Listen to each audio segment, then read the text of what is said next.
Hello सभी दोस्तों को नमस्कार। कैसे हो? आशा कर रहा हूँ मस्त होंगे, स्वस्थ होंगे और आपकी तैयारी अच्छी चल रही है। दोस्तों, जो मैं टेलीग्राम चैनल पर मैथ्स के क्वेश्चन डालता हूँ, उनमें आप अपनी तैयारी को देख सकते हैं। मैंने पिछले एक महीने में आपको 500 क्वेश्चन दिए हैं। आप अपने आप से पूछो, क्या मैंने वो 500 क्वेश्चन लगाए या नहीं लगाए हैं? और अभी आपके पास 1.5 महीना और बचा हुआ है और उसमें भी लगभग 700-800 क्वेश्चन मैं दे दूंगा। दूसरी बात, मैं आज से पूर्णतः फ्री हूँ, मेरी अभी छुट्टी हो गई है। अब मैं ये चाह रहा हूँ, मैं आपसे भी ये राय जानना चाह रहा हूँ। मेरा ये है कि मैं आपको पहले आपको टॉपिक दूं और उस टॉपिक पर शाम को आपके पास क्विज डालूं। दूसरा ये हो सकता है कि मैं दिन में 2 बार आपसे क्विज करवाऊं, एक पूरे सिलेबस के अकॉर्डिंग करवाऊं और एक टॉपिक वाइज करवाऊं। अब मैंने आपकी कंडीशन देखी है, टेलीग्राम पर आप मेरे को प्रश्न भेजते हो, तो भाई मैं जो वीडियो में बताया हुआ वो क्वेश्चन ही आप मेरे को भेज रहे हो, या तो आप वीडियो देखते नहीं हो। अब भाई वीडियो देखे या न देखे वो आपका विषय है, लेकिन आप जिस भी कोचिंग से पढ़ रहे हो उस कोचिंग का जो मेरे पास स्क्रीनशॉट भेजते हैं, तो भाई उनसे भी पूछ लिया करो। दूसरी बात, मैंने तो ये भी कह रखा है कि किसी भी भाई को कोई भी प्रकार की दिक्कत हो, टेलीग्राम चैनल पर मेरे को भेज दिया करो। दूसरी बात ये है, सबसे इंपॉर्टेंट बात तो ये है कि मतलब अगर कोचिंग वाला आपको, कोई भी कोचिंग वाला हो, आपको प्रैक्टिस सेट में 50 क्वेश्चन दे देगा तो आप उस पर माथाफोड़ी करोगे। लेकिन जो मैंने एनसीईआरटी में मैं पूरी थोड़ी बता रहा हूँ, आईबीसी एनसीईआरटी के मैंने कुछ सेलेक्टेड टॉपिक बता रहा हूँ। जो आपका ये हाइट एंड डिस्टेंस का है, मैंने 2 दिन पहले 2 वीडियो डाले थे। दूसरी बात यह है कि इसमें हाइट एंड डिस्टेंस के 28 क्वेश्चन है और 5-7 एग्जाम्पल है। भाई ये 35 क्वेश्चन आप निकाल नहीं सकते, लेकिन अगर कोई कोचिंग वाला आपको अगर ये प्रैक्टिस सेट के रूप में दे तो आप इस पर जरूर माथापौड़ी करोगे। और ये क्या, इसमें के बाद में एक निर्देशांक ज्यामिति है। भाई निर्देशांक ज्यामिति में ये 4 से 5 क्वेश्चन आ रहे हैं और 4 से 5 क्वेश्चन में से 3 क्वेश्चन बिल्कुल ही जाएंगे। एक तो आपको चतुर्थांश ही पूछ रहा है, कई परीक्षाओं में चतुर्थांश पूछ रहा है, आपको चतुर्थांश का भी पता नहीं है। भाई बिल्कुल बेसिक है ये, अर्थमेटिक एडवांस, ये दिमाग से निकाल दो। चतुर्थांश में सिर्फ एक लाइन है जो मैंने आज वीडियो में बताई थी। इसके बाद में वो दो बिंदुओं के बीच की दूरी वाला प्रश्न पूछ सकता है आपको, या तो वो दो बिंदुओं के बीच की दूरी दे देगा और आपको अक्ष या वाई का मान पूछ लेगा, या दो बिंदु दे रखे हैं उनके बीच की दूरी पूछ लेगा। और तीसरा पॉइंट इसमें रहता है मध्य बिंदु का। भाई मध्य बिंदु भी निकालना नहीं आ रहा है, बच्चों की कंडीशन बड़ी खराब रखी है। अब मेरे से बार बार टेलीग्राम पर ये प्रश्न पूछ रहे हैं। भाई प्रश्न तो कम पूछते हैं और ज्यादातर ये बातें हो रही है कि सर मैं कहाँ से टेस्ट सीरीज लूँ। अब भाई मुझे थोड़ी पता है कि आप टेस्ट सीरीज कहाँ से ले रहे हो। आप जिस भी गुरुजी से टेस्ट, जहाँ से कोर्स ले रखा है वहां से आप टेस्ट सीरीज ले लो। मेरा तो कहने का मतलब यही है, मैं 1.5 महीने आपके साथ पूर्णतः साथ हूँ इस भर्ती में। और आपको किसी भी प्रकार की कोई गाइडेंस की जरूरत है तो मुझे आप मैसेज भी कर सकते हो, कमेंट में भी दे सकते हो। और मैंने तो ये भी बता दिया है कि भाई आपके गणित में किसी भी प्रकार की कोई दिक्कत हो मेरे को भेज दिया करो। अब कई कई इतने इतने बड़े लेंथी तरीके बता रखे हैं, मुझे खुद शर्म आती है। भाई कोचिंग कर रहे हो या इनको 8वीं 10वीं की किताब ये 10वीं पास करवा रहे हो, समझ से बाहर है। कहने का मतलब कंपटीशन आपसे कैसे फाइट होगा, ये एक ही तरीका बेस्ट रहेगा, शॉर्ट मेथड। कम से कम 50 में से 10-15 क्वेश्चन ऐसे भी होंगे जो बिल्कुल इजी भी होंगे, लेकिन आपके इजी क्वेश्चन भी गलत हो रहे हैं। मैं टेलीग्राम पर क्यूज करा रहा हूँ, मैंने एक क्यूज डाला कि वो दूसरा चतुर्थांश का कोई बिंदु था, ये डाला, ये भी नहीं आ रहा है। चतुर्थांश का क्वेश्चन भी गलत होना मतलब आप कंपटीशन से पूर्णतः बाहर हैं। इसके बाद में जो माध्य माध्य का बहुलक, मैंने हर वीडियो में बताया था कि इनके मध्य में एक संबंध होता है, वो संबंध याद कर लो। हर बार हर 5 भर्तियों में से 3 भर्तियों में वो क्वेश्चन पूछ रहा है, माध्य का बहुलक दे देगा और माध्य पूछ लेगा, इनमें से 2 दे देगा और 1 पूछ लेगा, लेकिन ये फॉर्मूला भी आप याद नहीं कर रहे हो। और रही बात है मेरी एडवांस मैथ्स पढ़ाने की, तो भाई मैं तो एडवांस में 15 दिन में निपटा दूंगा। दूसरी बात में ये नहीं है कि आपके पास 5-5 घंटे की मैराथन लाऊं, ना तो मेरे पास मैराथन है। मैं आपके क्वेश्चन का सॉल्यूशन दे सकता हूं, मैं तो 25 मिनट में भी उतना बता देता हूं जितना आपको एक कोचिंग वाले एक घंटे में बताते हैं, समझ रहे हो?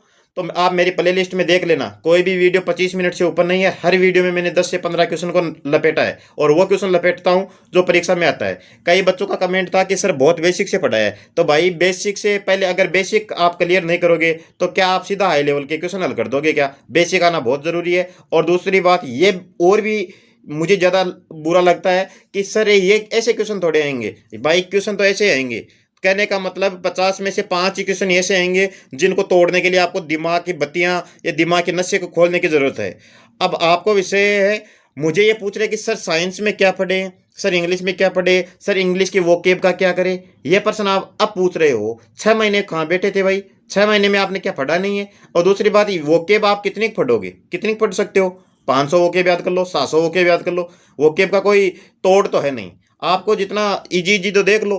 कुछ टॉपिक आपके, मैं ये नहीं बोल रहा कि आपको वोकेब छोड़नी है, कुछ टॉपिक छोड़ने के लिए बने हैं, आपको उनको ऊपर ऊपर से पढ़ना है। अब रही बात, इतने कमेंट आए हैं एक मुद्दे पर, मुझे हंसी आ रही है कि सर आपके साइंस में कितने नंबर थे, सर आपके हिंदी में कितने नंबर थे, सर आपके इंग्लिश में कितने नंबर थे। तो भाइयों, मैं हर वीडियो में बोलता हूं कि दो पेपर होते हैं, दोनों में आपको एक एक सब्जेक्ट क्लियर कर लेना है, एक एक सब्जेक्ट को इतना टॉप बना लेना है। मेरी यही रणनीति थी। मेरी हिंदी और गणित बहुत ही ज़्यादा बेस्ट गई थी। दूसरी बात, मैं साइंस का विद्यार्थी हूँ, फिर भी पांचों सब्जेक्टों में साइंस में मेरे सबसे कम नंबर थे। और मैंने भी, ये आपकी एनसीईआरटी है जो 2019 में थे, मेरे पास अभी भी बुक पड़ी है, ये बुक पढ़ी थी। और इसके अलावा मैंने दिशा के पीवाई क्यों और एक 2007-8 में जो 10वीं की क्लास की जो साइंस की बुक थी वो पढ़ी थी। साइंस का होने के बाद में भी मेरे सबसे कम नंबर रहे हैं। तो भाई ये पेपर पर डिपेंड करता है, क्योंकि मेरे को क्या है, बायोलॉजी से थोड़ा सा रहता था, बाकी फिजिक्स केमिस्ट्री के मेरे क्वेश्चन सही हुए थे। 2018 के पेपर उठाकर चेक कर लेना, बहुत ही हार्ड पेपर, मेरे को बहुत हार्ड लगा था, हो सकता है आपको इजी लगता हो। और कई विद्यार्थी रहते हैं, सर गणित में 0 है, सर गणित में 25 करवा दो, 30 करवा दो। भाई 25-30 के लिए थोड़ी बहुत तो मेहनत आपको करनी पड़ेगी, आप ट्यूशन भेजोगे नहीं। अब समस्या किस कहते हैं, ट्यूशन कौन भेज रहे हैं? ट्यूशन वो विद्यार्थी भेज रहे हैं जो प्रयास कर रहे हैं, जो मेहनत कर रहे हैं। मेहनत करेगा उसी के प्रॉब्लम होगी। अब कहने का मतलब 50-60 बच्चे मेरे को डेली क्वेश्चन भेजते हैं, मैं उनका आंसर भी देता हूँ। तो दोस्तों, मैं 25-30 मिनट में वो मैटर देता हूँ आपको वीडियो में, जहाँ से क्वेश्चन छपते ही हैं। मेरे ये नहीं है कि आपको 1 घंटे में गुमराह करते रहूँ, 15-20 क्वेश्चन बताऊँ। तो ये आप देख लो आप किस प्रकार की तैयारी कर रहे हो। और इंग्लिश की वोकेब का भाई मेरे से बार बार क्वेश्चन मत पूछो। अब रही बात है कि सर इंग्लिश में कितने नंबर आए, तो भाई मेरे 75 में से इंग्लिश में 46 नंबर थे, काट पीट के 46 नंबर बने थे। लेकिन मैंने हिंदी में 67 नंबर किए थे और मेरा बढ़िया चला गया था पेपर। रही बात विज्ञान की, तो मेरे को बताने में कोई शर्म की बात नहीं है, 50 में से मेरे 17 क्वेश्चन सही हुए थे, सिर्फ 17 क्वेश्चन सही हुए थे। फिर भी मैं सेलेक्ट भी हो गया, अच्छे रैंक भी थी मेरे, क्योंकि मेरी मैथ्स परफेक्ट थी, मेरी हिंदी परफेक्ट थी। दोनों पेपरों में मैंने एक एक सब्जेक्ट को अच्छे से तैयार किया है। मैं तो यही रणनीति अब आपको बता रहा हूं। अब आप पता नहीं किस उलझन में फंसे हुए हैं, अब वो आपको डिसाइड करना है, आपको पांचों सब्जेक्ट पढ़ने हैं या 2 सब्जेक्ट। मैं तो यही बोल रहा हूं, 2 सब्जेक्ट आप बेस्ट दो, बाकी 3 सब्जेक्ट को एवरेज करो, समझ रहे हो। अब जीके में तो भाई जीके में भी मैंने कोई बहुत टॉप नहीं किया, मेरे 29 क्वेश्चन ही सही थे 50 में से। अब मैं आपको क्या गाइडेंस दूं, मेरे बार बार भाई मैसेज आ रहे हैं कि सर कहाँ से टेस्ट सीरीज खरीदे। अब मेरे को क्या पता भाई टेस्ट सीरीज कहाँ से खरीद रहे हैं, आपने जहाँ से भी पढ़ा है वहां से खरीद लो। दूसरी बात, आप मेरा तो ये आपकी 10वीं की गणित की किताब है, उसमें से मीनार, ये हाइट एंड डिस्टेंस वाला टॉपिक, ये कोऑर्डिनेट ज्योमेट्री, एक समरूपता, समरूपता की 2-4 परमें हैं, उनमें से ही प्रश्न घूमते हैं। एक तो यही है जो संगत भुजाओं का, एक त्रिभुज, 2 समरूप त्रिभुजों के क्षेत्रफलों का अनुपात उसकी संगत भुजाओं के वर्ग के समानुपाती होता है। बस इस लाइन से प्रश्न बनता ही बनता है। अब इस पर ही वो परिधि का अनुपात पूछ लेगा, इस पर ही वो ऊंचाई का अनुपात पूछ लेगा, इस पर ही वो क्षेत्रफल का अनुपात पूछ लेगा।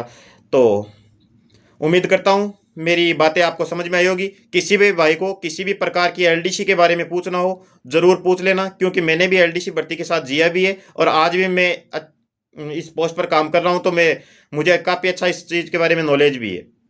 आप कोई भी क्वेश्चन का डाउट हो मेरे को टेलीग्राम पर भेज दिया करो, मैं उसका आंसर दे दूंगा। कई भाइयों की इतनी जल्दीबाजी रहती है कि सर तुरंत आंसर दो, भाई मेरे को जब भी समय मिलता है मैं उसका आंसर मेरे तरीके से बेस्ट देने की कोशिश करूंगा। किसी भी प्रकार का कोई गाइडेंस, कोई भी दिक्कत हो मैथ्स में, किसी भी प्रकार के क्वेश्चन हो, टेलीग्राम पर भेज देना।